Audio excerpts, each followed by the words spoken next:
அனைவருக்கும் வணக்கம். TNPSC group 1 unit 6ல் அடுத்து நாம் படிக்க வேண்டியது 6ஆம் வகுப்பு 3ஆம் பருவம் அலகு 1 பண்டைய கால தமிழகத்தில் சமூகமும் பண்பாடும் சங்ககாலம்.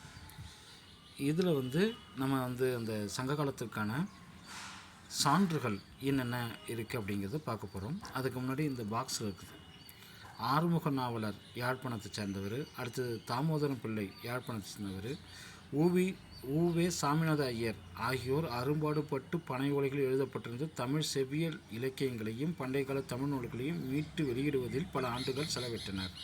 ஸோ இந்த 3 நபர்கள் தான் அந்த ஓலைச்சுவடியில் இருந்ததை நமக்கு அச்சிட்டு வர புத்தகமாக மாற்றி கொடுத்ததில் பெரும் பங்கு வகித்தவர்கள்.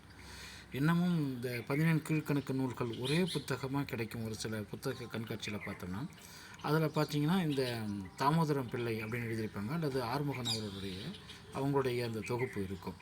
ஸோ இந்த 3 நபர்களும் ஆறுமுகம் நாவலர், தாமோதரம் பிள்ளை, ஊவே சாமிநாத ஐயர், இந்த 3 பேரும் அந்த ஓலைச்சுவடிகளை ஒரு புத்தகமாக கொண்டு வரதில் பல ஆண்டுகள் செலவிட்டிருக்காங்க. அச்சுக்கு கொண்டு வரதில் அல்லது ஓலைச்சுவடிகளை சேகரித்ததில் பல ஆண்டுகள் செலவிட்டிருக்காங்க.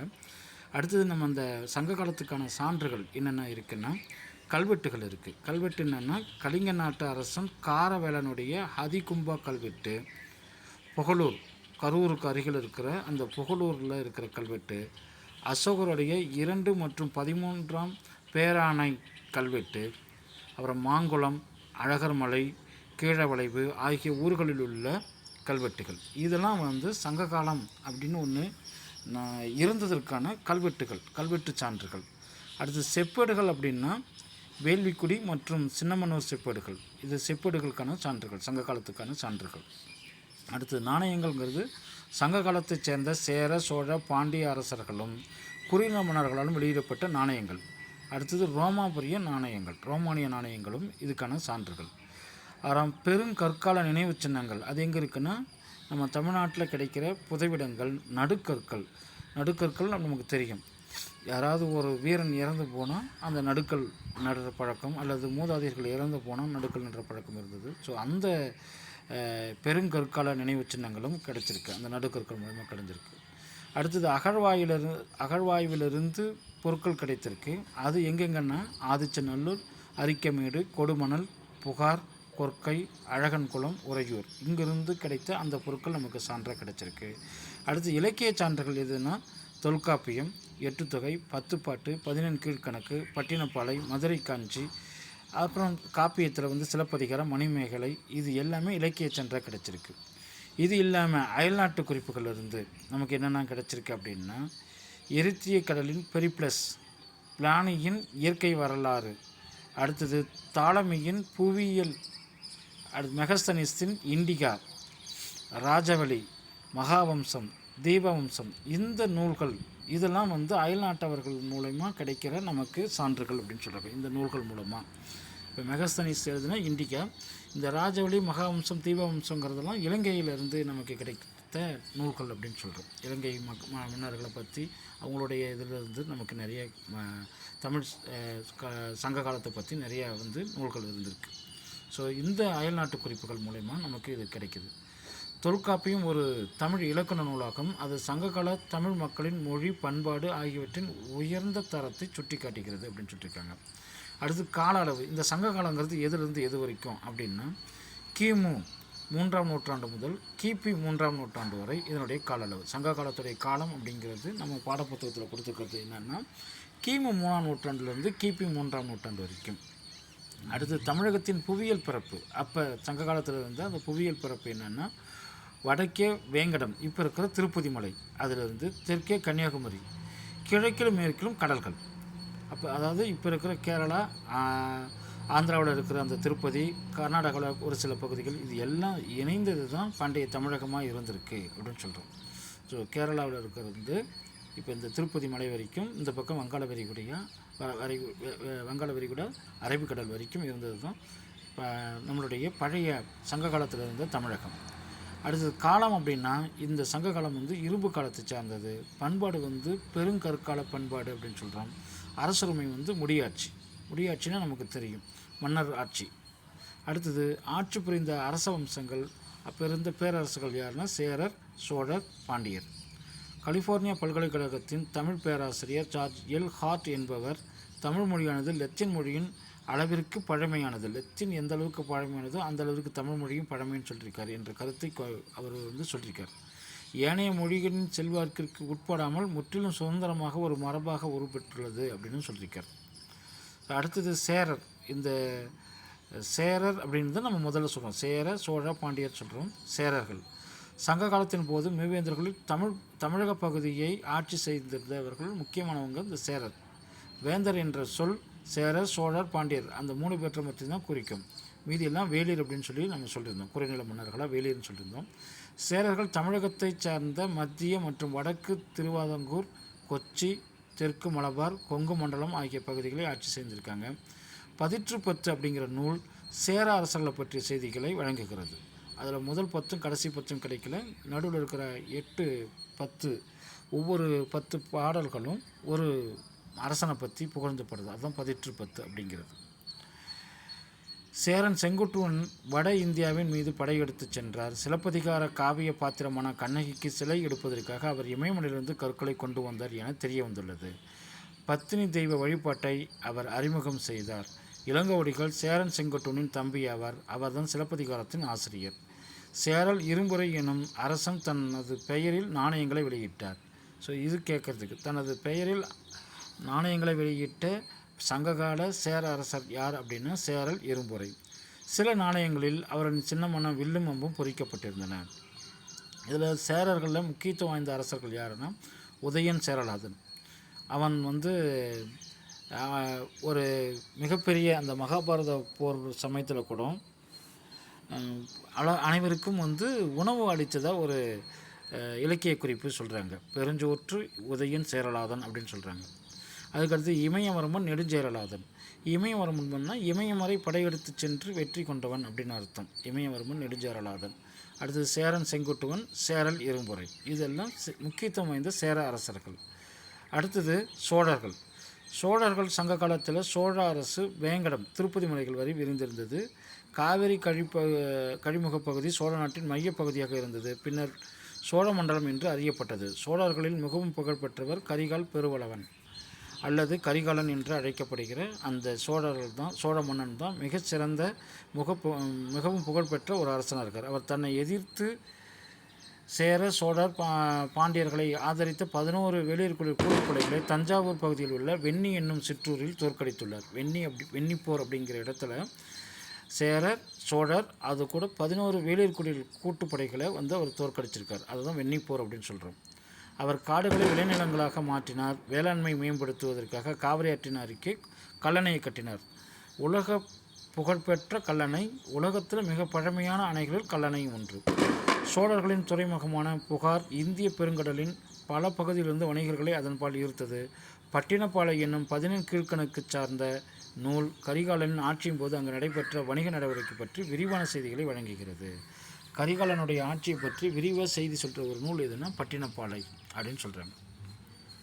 இந்த கல்லணைங்கிறது இது கற்களால் கட்டப்பட்ட தடுப்பணையாகும். பாசனத்திற்காக கழிமுக பகுதி வழியாக நீரை திருப்புவதற்காக காவிரி ஆற்றின் குறுக்கே இவ்வணை கட்டப்பட்டது. கல்லணை கட்டப்பட்ட போது 69,000 ஏக்கர் நிலத்திற்கு அது நீர்ப்பாசன வசதியை ஏற்படுத்தியது அப்படின்னு சொல்லியிருக்காங்க. ஸோ அந்த காலத்தில் 69,000 ஏக்கருக்கு நீர்ப்பாசன வசதியே அந்த கல்லணை மூலமா அடைஞ்சிருக்காங்க. இப்போ இந்த சோழர்களில் புகழ் வாய்ந்த அரசர்கள், முக்கியத்துவம் வாய்ந்த அரசர்கள் யாருன்னா இளஞ்சேட் சென்னி, அதாவது கரிகாலனுடைய தந்தை இளஞ்சேட் சென்னி. அடுத்தது கரிகாலன், அடுத்தது கோச்செங்கனான், கிள்ளிவளவன், பெருநற்கிள்ளி. இவங்கெல்லாம் முக்கியத்துவம் வாய்ந்த சோழ அரசர்கள்.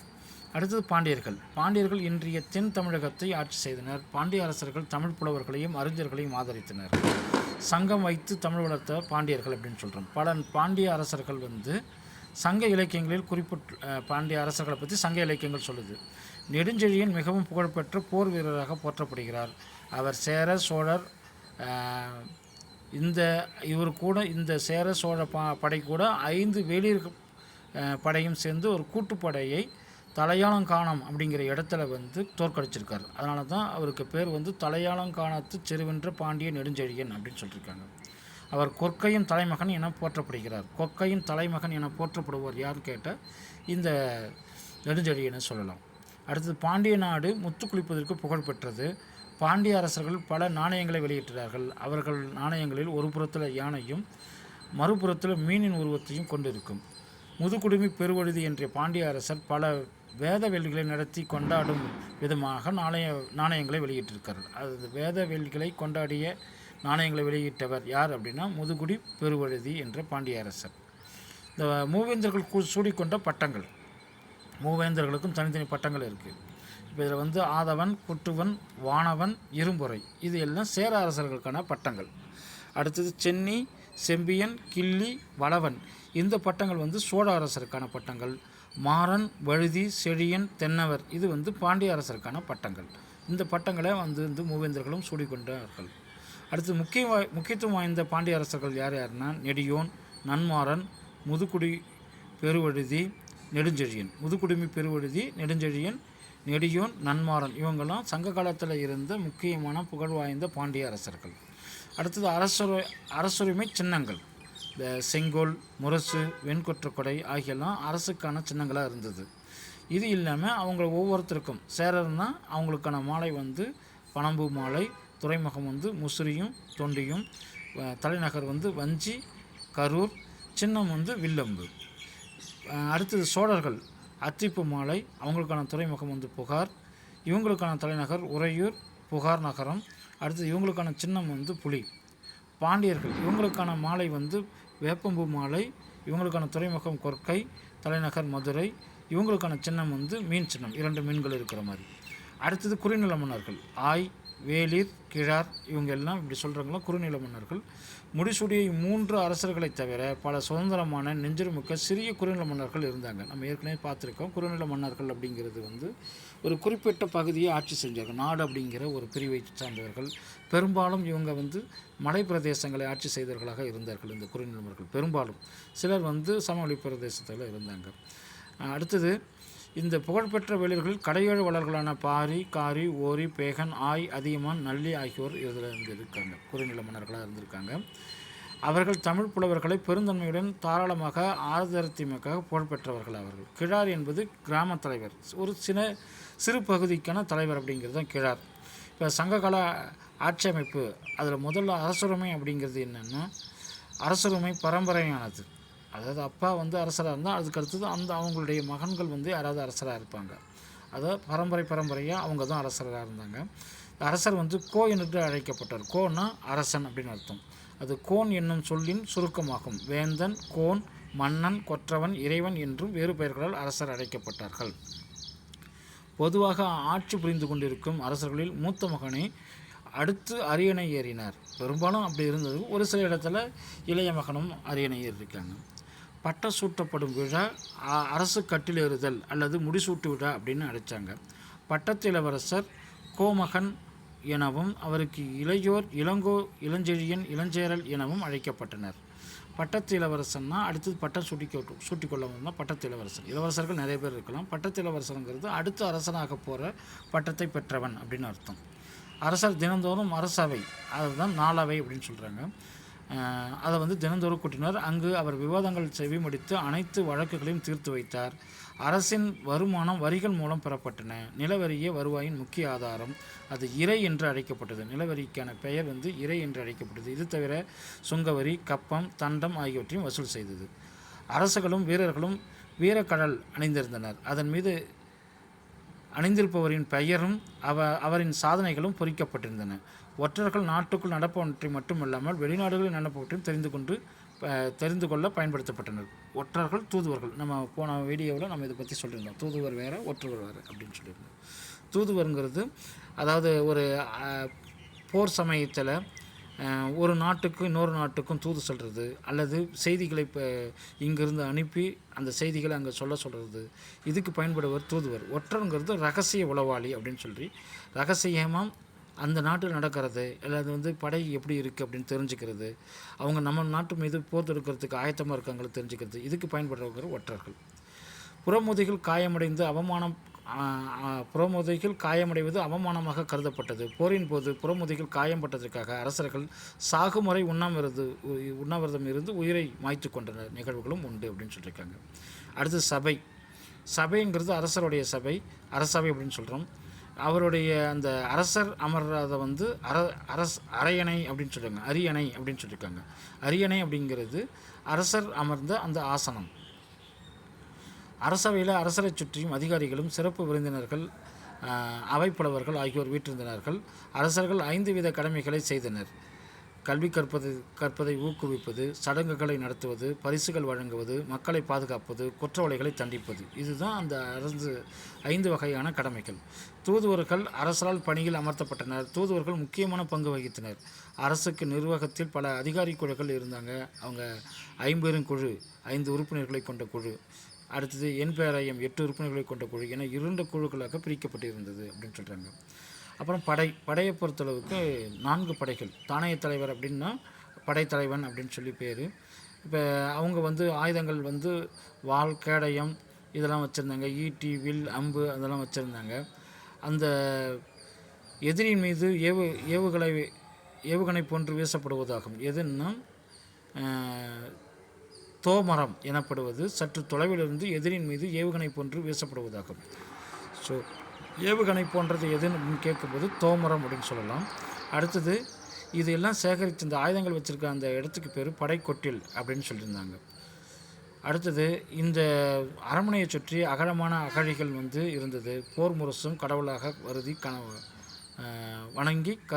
கடவுளாகவே கருதி வணங்கப்பட்டது அப்படின்னு சொல்லியிருக்காங்க. அடுத்தது சட்டமும் நீதியும். அரசரே இறுதியான மேல்முறையீட்டு நீதிமன்றம் ஆவார். தலைநகரங்களில் நீதிமன்றம் அவை என்று அழைக்கப்பட்டது. கிராமங்களில் மன்றங்கள் என்று அழைக்கப்பட்டது. இங்கு தீர்ப்புகள் வழங்கியிருக்காங்க, தண்டனைகள் வழங்கியிருக்காங்க. இது கடுமையாக இருந்தது. திருட்டு வழக்குகளில் மரண தண்டனை வழங்கப்பட்டிருந்தது. தலையை துண்டித்தல், உடல் உறுப்புகளை துண்டித்தல், சித்திரவை செய்வது, சிறையில் அடைப்பது, அப்புறம் வந்து தண்டம் விதிக்கிறது, அபராதம் வைக்கிறது, இதெல்லாம் போன்றவங்களை அந்த சமயத்தில் வழங்கப்பட்ட தண்டனையாகும். அடுத்து உள்ளாட்சி நிர்வாகம் அப்படின்னு பார்த்தோன்னா ஒவ்வொரு அந்த இதுக்கும் வந்து ஒரு மண்டலமாக பிரித்தாங்க. ஒட்டுமொத்த ஆட்சியும் வந்து மண்டலம் என்று அழைக்கப்பட்டது. மண்டலங்கள் வந்து நாடுகளாக பிரிக்கப்பட்டன. மக்கள் தொகை, பரப்பளவு மற்றும் தொன்மை ஆகியவற்றின் அடிப்படையில் நாடு பல கூற்றங்களாக பிரிக்கப்பட்டிருந்தன. ஊர் என்பது கிராமம். அவை வந்து பேரூர் பெரிய கிராமம், சிற்றூர் சிறிய கிராமம், மூதூருங்கிறது பழமையான கிராமம் அப்படின்னு சொல்லியிருக்காங்க. ஸோ இந்த படிநிலை வந்து முதல்ல மண்டலம், மண்டலத்துக்கு அடுத்தது நாடு, நாட்டுக்கு அடுத்தது வந்து கூற்றங்கள், அதுக்கு அடுத்தது ஊர். ஊரில் வந்து 3 வகை இருக்குது. பேரூர், சிற்றூர், மூதூர் அப்படின்னு 3 வகை வச்சுருக்காங்க. கடற்கரையோர நகரங்களுக்கு பட்டினம் என பெயர் இருந்தது. புகார் என்பது துறைமுகங்களை குறிக்கும் பொதுவான சொல்லாகும். அப்போ புகார்னால் துறைமுகத்தை குறிக்கிற ஒரு பொது சொல்லாகவும் வச்சுருந்துருக்காங்க. அடுத்தது முக்கிய நகரங்கள் அப்படின்னா புகார், உறையூர், கொர்க்கை, மதுரை, முசிறி, வஞ்சி, கரூர், காஞ்சி இதெல்லாம் முக்கிய நகரங்களாக இருந்தது. அடுத்து திணை சார்ந்த சங்ககால சமூகம். இது நம்ம ஏற்கனவே பல சமயத்தில் படிச்சிருப்போம், தமிழில் படிச்சிருப்போம். குறிஞ்சி, முல்லை, மருதம், நெய்தல், பாலை அப்படிங்கிறது படிச்சிருப்போம். அது எந்தெந்த நிலம் அப்படிங்கிறது, அதுக்கான தொழில் என்ன, மக்கள் என்ன அப்படிங்கிறத நம்ம நிறைய படிச்சிருப்போம். இந்த பாக்ஸை வந்து நம்ம ஒரு படிச்சுக்கணும். அந்த நாட்டில் அந்த சமயத்தில் இருந்த பெண்களின் நிலை. பெண்கள் வந்து சங்ககால பெண்கால் புலவர்கள் வந்து ஔவையார், வெள்ளி வீதியார், காக்காய்ப்பாடினியார், ஆதிமந்தியார், பொன்முடியார் இப்படி நிறைய இருந்திருக்காங்க. சங்க காலத்தில் பெண்களுக்கு கட்டுப்பாடுகள் இல்லை. கற்றறிந்து அறிவு கூர்மையுடன் பெண்கள் இருந்தனர். 40 பெண்பார் புலவர்கள் இருந்ததாக பழைய நூல்கள் சொல்லுது. திருமணம் சொந்த விருப்பத்தை சார்ந்து அமைந்திருந்ததாக சொல்லுது. கற்பு பெண்களின் மிகச்சிறந்த ஒழுக்கமாக கருதப்பட்டது. பெற்றோரின் சொத்துக்களில் மகனும் மகளும் சமமான பங்கை பிரித்து கொண்டனர். இது சங்க காலத்தில் இருந்த நிலைமை. அடுத்தது சமய நம்பிக்கைகளும் மற்றும் சமூக பிரிவுகள். மக்களின் முதன்மை கடவுள் சேயோன் அல்லது முருகன் அப்படின்னு இருந்தாங்க. சங்க காலத்தில் வழிபட்ட ஏனைய கடவுள் வந்து சிவன், மாயோன், அதாவது மாயோன்னா விஷ்ணு, இந்திரன், வருணன், கொற்றவை, இதெல்லாம் நம்ம வந்து அந்த 5 பார்த்துருப்போம். இது இல்லாமல் நடுகள் வழிபாடும் இருந்தது. நடுகள் வழிபாடுங்கிறது என்னென்னா நம்மளுடைய மூதாதையர்கள் அந்த வழிபாடும் இருந்தது. பௌத்தம், சமணம் கூட அந்த சமயத்தில் இந்த பக்கம் இருந்தது. நம்ம சங்க காலத்தில் நம்ம தமிழகத்தில் இருந்தது அப்படின்னு சொல்கிறாங்க. வடப்பகுதியில் வளர்ந்திருப்பது அந்த பௌத்தம் சமூகம் வடப்பகுதியில் வளர்ந்திருந்ததாக சொல்கிறாங்க. சாதி முறை வளர்ந்திருக்கவில்லை. ஒப்பீட்டளவில் வர்ணாசிரம முறை ஒரு பேரளவுக்கு வர்ணாசிரம முறை இருந்ததை தவிர பெரிய அளவில் அப்போ வந்து சாதி வந்து இல்லை அப்படின்னு சொல்கிறாங்க. இப்போ இந்த நடுக்கல் அப்படிங்கிறதுக்கு இதில் கொடுத்துருக்காங்க. பண்டைய கால தமிழர்கள் போர்க்காலத்தில் மரணமுற்ற வீரர்கள் மேல் பெரும் மரியாதை கொண்டிருந்தனர். போரில் மரணமடைந்த வீரர்களின் நினைவை போற்றுவதற்காக இந்த நடுக்கற்கள் நடப்பட்டன அப்படின்னு சொல்லியிருக்காங்க. அடுத்தது உடைகள் மற்றும் அலங்காரங்கள். பொருளாதார வசதி மிக்க மக்கள் மஸ்லின் பட்டு நேர்த்தியான பருத்தி ஆடைகளான அந்த ஆடைகளை அணிந்திருந்தனர். சாதாரண மக்கள் பருத்தியாலான ஆடைகளை அணிஞ்சிருந்தாங்க. அப்போ அந்த பொருளாதார மேம்பட்ட மக்கள் வந்து மஸ்லிங்கிற பட்டு அணிஞ்சிருந்தாங்க மட்டும் நம்ம ஞாபகம் வச்சுக்கணும். சங்க இலக்கியங்கள் பாம்பின் தோலை காட்டிலும் வெண்மையான துணிகளை, அதற்கு பேர் கலிங்கம் அப்படின்னு சொல்லுங்க, பற்றி குறிப்பிடுகின்றன. பெண்கள் தங்கள் கூந்தலை பூக்களால் அலங்கரித்து கொண்டனர். ஆண்களும் பெண்களும் விதவிதமான அணிகலன்கள் அணிந்தனர். அவை தங்கம், வெள்ளி, முத்துக்கள், நவரத்தினங்கள், அடுத்தது கற்கள், சங்கு, பாசிகள் ஆகியவற்றால் செய்யப்பட்டிருந்தன. கலைகளை பொறுத்தளவுக்கு பலவிதமான இசைக்கருவிகள், முரசு, புல்லாங்குழல், யாழ் போன்ற பற்றிய பல குறிப்புகள் இருக்குது. கரிகாலன் இசையின் 7 சுரங்கள் குறித்து பெரும் புலமை பெற்றிருந்தான். அதனால் கரிகாலனை வந்து 7 இசை வல்லான் அப்படின்னு சொல்கிறோம். பாடல்கள் பாடும் புலவர்கள் பாணர், விரலியர் என அழைக்கப்பட்டனர். கணிகியர் அப்படிங்கிறது நடனங்களை நிகழ்த்தினர். கூத்து நாட்டுப்புற நாடகமாக இருந்தது. அடுத்தது சங்ககால மக்களுடைய மிக முக்கியமான பண்பாட்டு அம்சமாக விளங்கியது அந்த கூத்து அப்படிங்கிறது, நாட்டுப்புற நாடகம் அப்படிங்கிறது. அவர்கள் முத்தமிழ் எனும் கோட்பாட்டை உருவாக்கினார். இயல், இசை, நாடகம் எல்லாமே இருந்தது. அடுத்தது அந்த காலத்தில் இருந்த தொழில் அப்படிங்கிறது என்னென்னா, மக்களின் மிக முக்கியமான தொழில் வந்து வேளாண்மை, ஆணிரை மேய்த்தல். ஆணிரைங்கிறது கால்நடைகள், ஆடு மாடுகளை மேய்க்கிறது, மீன் பிடித்தல், வேட்டையாடுதல், இதெல்லாம் அப்போ இருந்த முக்கியமான தொழில்கள். மேலும் கைவினை தொழில்கள் செய்பவர் வந்து தச்சர், கொல்லர், பொற்கொல்லர், மட்பாண்டம் செய்வோர், நெசவு செய்வோர், விவசாயம் செய்வோர், இப்படி பலரும் இங்கே வந்து இருந்திருக்காங்க. அடுத்தது விழாக்கள் அல்லது பொழுதுபோக்கு நிகழ்ச்சிகள் அப்படின்னு பார்த்தோம்னா, சங்க காலத்தில் பல்வேறு விழாக்கள் கொண்டாடினார்கள். அறுவடை திருநாள், அதாவது பொங்கல், கார்த்திகை தீப விழா கொண்டாடியிருக்காங்க. இந்திர விழா தலைநகரங்களில் கொண்டாடப்பட்டிருக்கிறது. பல வேடிக்கை நிகழ்ச்சிகளும் இது கூட இருந்திருக்கு அப்படின்னு சொல்கிறாங்க.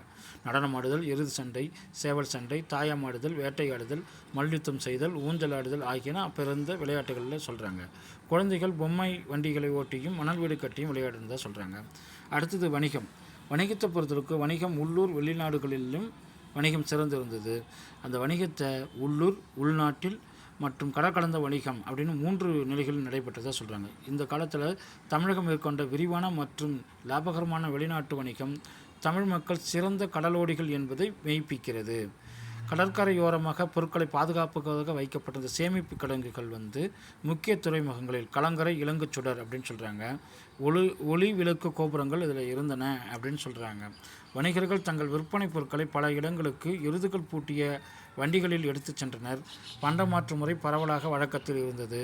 புகார், மதுரை போன்ற முக்கியமான நகரங்களிலிருந்து 2 வகையான சந்தைகள் இருந்தன. மதுரையில் நாலங்காடி எனப்படும் பகல் நேர சந்தையும், அல்லங்காடி என்ற இரவு நேர சந்தையும் இருந்ததாக சொல்லப்படுறாங்க. அடுத்தது மலபார் கருமிளகு. எகிப்து அரசன் 2ஆம் ராம்செஸின் பதப்படுத்தப்பட்ட உடல் திறக்கப்பட்ட போது தொல்லியல் அறிஞர்கள் அவருடைய நாசிக்குள்ளும் அடிவயிற்றிலையும் கருமிளகு கதிர் அடைக்கப்பட்டிருந்ததை கண்டார்கள். அதாவது உடலை பதப்படுத்துறதுக்காக இந்த மலபாரில் இருந்து கருமிளகு அப்போ எடுத்துகிட்டு போயிருக்காங்க அப்படின்னு சொல்கிறாங்க. அடுத்தது முக்கிய துறைமுகங்கள் முசிறி, தொண்டி, கொர்க்கை. முக்கிய ஏற்றுமதி பொருட்கள். இதெல்லாம் ஏற்றுமதி பொருட்களாக இருந்ததுன்னா உப்பு, மிளகு, முத்துக்கள், தந்தம், பட்டு, நறுமணப் பொருட்கள், வைரம், குங்குமப்பூ, விலை மதிப்புமிக்க கற்கள், மஸ்லின் அந்த பட்டு, சந்தனக்கட்டை. இதெல்லாம் இறக்குமதி பண்ணாங்க அப்படின்னா புஷ்பராகம், தகரம், கண்ணாடி, குதிரைகள். இந்திய வணிகரால் ரோம் நகருக்கு விநியோகம் செய்யப்பட்ட பட்டு மிக முக்கியமானதாக கருதப்பட்டது. ரோம பேரரசர் ஆரிலியன் இந்திய பட்டானது எடைக்கு எடை தங்கம் கொடுத்து பெற தகுதியானது அப்படின்னு அர்த்தம். இந்திய பட்டுக்கு அவர் எடைக்கு எடை தங்கம் கொடுக்கலாம் அப்படின்னு சொல்லியிருக்கார் ரோம பேரரசர் ஆரிலியன் அப்படிங்கிறவர். ஸோ இது வரைக்கும் நம்மளுடைய அந்த சங்க காலத்தில் இருந்த சங்க மன்னர்கள் பற்றி நம்ம இருக்குது. கடல் கடந்த நாடுகளுடன் வாணிக தொடர்பு நமக்கு ஏற்கனவே பார்த்துருக்கோம். தமிழகத்தில் கிரேக்கம், ரோம், எகிப்து, சீனா, தென்கிழக்கு ஆசியா, இலங்கை ஆகிய நாடுகளுக்கிடையே வணிக உறவுகள் நிலவியதை வந்து தொழிலாளர்கள் மெய்ப்பித்துள்ளன அப்படின்னு சொல்லியிருக்கோம்.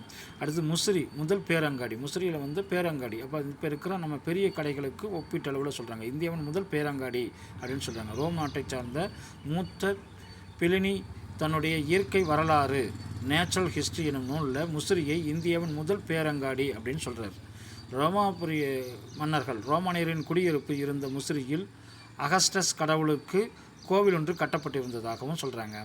கிமு 2ஆம் நூற்றாண்டைச் சேர்ந்த பாப்பிரஸ் ஒப்பந்த பத்திரத்தில், அதாவது வியன்னாவில் அருங்காட்சியகத்தில் அது இருக்குது. அலெக்சாண்டரை சேர்ந்த வணிகர் ஒருவருக்கு முசிறியைச் சேர்ந்த ஒரு வணிகருக்கு மேற்கொள்ளப்பட்ட வணிக ஒப்பந்தம் இருக்குது. அந்த பத்திரம் வந்து இப்போ வியன்னாவில் இருக்கிற அருங்காட்சியகத்தில் இருந்திருக்காங்க. இது 2ஆம் நூற்றாண்டு பாப்ரஸ் அப்படிங்கிற ஒப்பந்த பத்திரம் அப்படின்னு சொல்கிறாங்க. எந்த ரெண்டு பேருக்குன்னா அலெக்சாண்டரை சார்ந்த வணிகருக்கும் முசிறியைச் சேர்ந்த ஒரு வணிகருக்கும் ஏற்பட்ட ஒரு ஒப்பந்தம் அப்படின்னு சொல்கிறாங்க.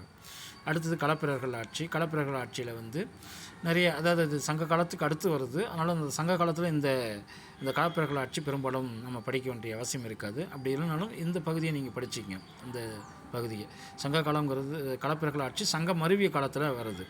ஸோ இது வரைக்கும் நம்ம பார்த்த இதை எல்லாம் படிச்சிங்க. அடுத்தது 9ஆம் வகுப்பில் இருக்கிற ஒரு பாடம் இருக்குது. அதை அடுத்த வீடியோவில் பார்ப்போம்.